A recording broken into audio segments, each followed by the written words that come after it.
Saya ingin memberi satu maklumat baru, Cik Mak. Saya tidak pernah sebut di mana-mana sebelum ini. Bonus ke ni? Ni Ya. kira bonus kan? Kira bonus. Soalan bonus ini. Sebenarnya di kawasan Ulu Jempol itu saya dah naik dan saya dah terima gambar daripada Persatuan Ulu Jempol Negeri Sembilan, ya. Diketuai oleh Cik Azhar, Cik Razak, Tok Razak dan Tok Rocky serta Abang Azmin. Mereka telah menghantar beberapa gambar batu yang berukir. Bila saya amati, batu berukir ini tidak termasuk di dalam maklumat ini. Terkeluar daripada tulisan Nicholas Ostler, Empire of the World, A Language History of the World. Ini rujukan saya, ya. Saya minta universiti beli ini. Ia tidak ada di Malaysia ini, buku-buku yang saya baca, ya. Jadi dia terkeluar daripada data ini. Maksudnya back kepada Göbekli tadi. Alam kita lebih tua daripada maklumat dalam buku sejarah. Göbekli ada kan? Tidak disebut dalam buku sejarah sebelum ini kan? Ya, tak ada. Göbekli Tepe, ya, tak ada. Itu baru digali.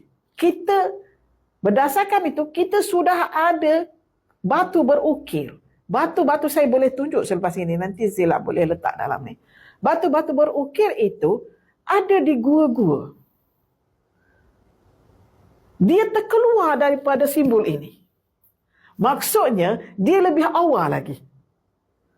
Saya sebagai seorang linguist pun saya tak boleh nak baca tulisan itu. Itu saya melihat message. It's a message. Saya tak boleh nak baca satu. Saya tak boleh nak nak relate dengan apa. Tetapi yang jelasnya dia adalah dalam bentuk geometri. Dalam bentuk geometri. Banyak terdapat di batu-batu di dalam gua di kawasan Bukit Peraja. Ulu Jempol itu banyak. Dia adalah di atas bukit, di atas gunung. Maksudnya ada kemungkinan kita akan boleh mendapat maklumat daripada dapatan ataupun sumber epigrafi yang wujud di tanah Melayu tentang kewujudan. Saya memerlukan sokongan pihak kerajaan dan pihak muzium atau sejarah untuk meneroka. Saya perlukan bantuan untuk pihak berwajib memberi perhatian yang wajar untuk mengenal pasti tulisan apa itu. Sebab dia terkeluar daripada empires of the world. Baik. Seolah-olah ada satu lagi, ada another episode yang tidak dirakam. Sejarahnya di tanah air kita ini, di bumi kita ini, ada episod lain sebelum Mesopotamia itu. Sebab kalau Mesopotamia, yang saya buat kajian, the first alphabets recognized by the academician, by the world history, world philosophers, world geographers and ecologists, hanyalah Epic Gilgamesh bertarikh 4000 BCE. Epic Gilgamesh ini dia punya tulisan paku. Dia panggil cuneiform. Dan daripada paku tulisan itu dia kata, kalau dia buat macam tu, sending maksudnya A. Kalau dia buat banyak kali panjang-panjang tu, dia punya berdiri paku dan kemudian dia potong gitu, dia buat gitu, dia panggil ba. Itulah maksudnya. Maksudnya, tulisan itu hanyalah simbol. Tetapi konsep penulisan itu sudah ada lama. Persoalannya kenapa kita hanya baru berjumpa 4000 BCE?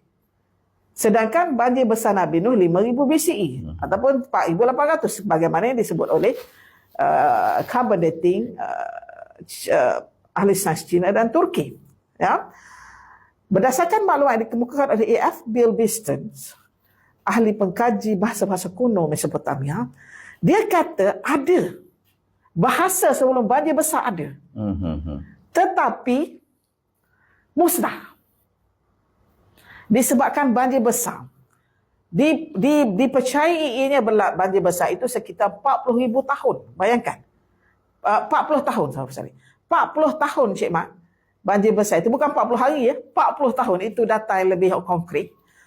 Maksudnya bahan-bahan yang bertulis yang di atas tin ataupun tanah-tanah liat itu sudah rosak. Kecuali benda yang dalam bentuk batu. Yang dipahat di batu masih kekal.